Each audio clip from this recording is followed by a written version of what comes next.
This example is like problem 7 in the exam 3 review. We have a sample of 430 hospitals, and that revealed that 36 of them experienced a network crash. We first want to find a point estimate for the population proportion of all hospitals who experienced a network crash. So population proportion, that is P. Our point estimate is the statistic that estimates P, which is going to be P hat, sample proportion. And the formula for sample proportion is X over N. X is your quote-unquote successes, N is your sample size. So we had a sample of 430 hospitals, so that is our N. And then 36 had a network crash. That's our quote-unquote success. So our sample proportion is 36 divided by 430.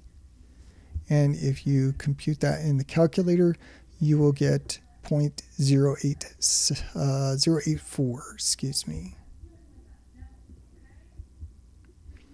So next we're constructing a 90% confidence interval for proportion of all hospitals that experienced a crash. So our alpha here is going to be 0.10, 1 minus 0.9. Alpha over 2 then will be 0.05.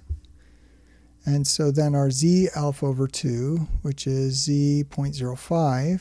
0.05 is the right area. So to find that value, we need the left area in inverse norm. So 1 minus 0.05 is 0.95. So we need to do the inverse norm, second variables.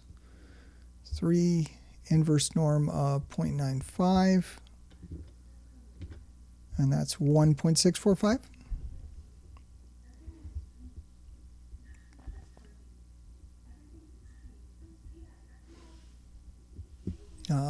Hold on a second. 1 point, not 0.1. And then I bring our p hat down of 0.084. And now we're ready to go ahead and plug into the confidence interval formula for a proportion. So the p hat here for the lower confidence level, 0.084, minus that z value, 1.645. And then times our standard error of the sampling distribution. So 0.084 on top times 1 minus 0.084. And then divide everything by n, which is 430.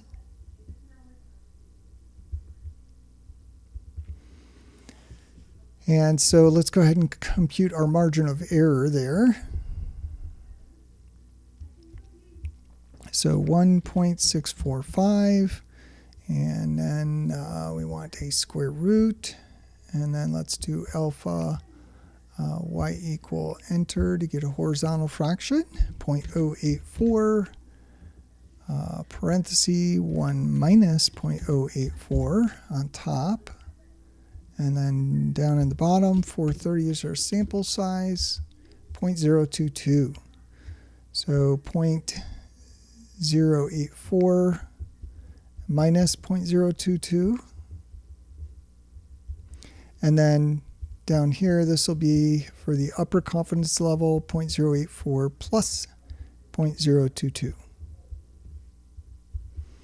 So if you subtract these on the calculator, you will get 0.062.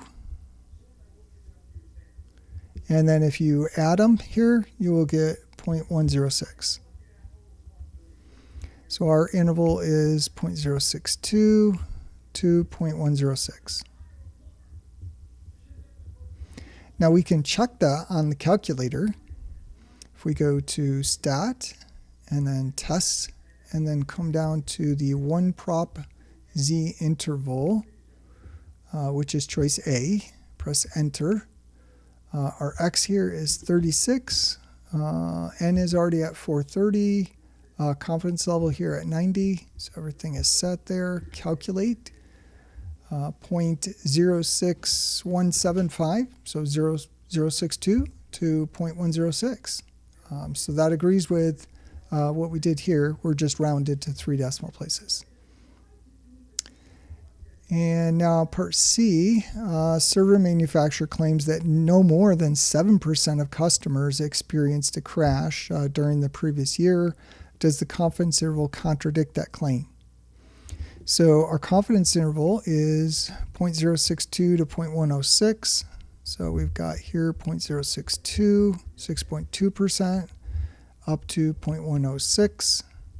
Which is 10.6%.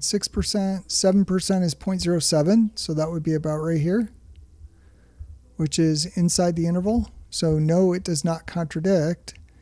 No, we did a 90% confidence interval, so 90% of intervals will generate confidence intervals containing P, the population proportion.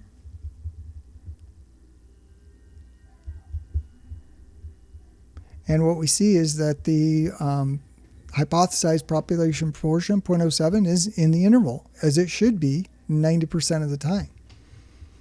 Okay, and 0.07 is in the interval. So that is not a contradiction. So it's in the confidence interval. So they may have you doing some filling in the blank to explain this.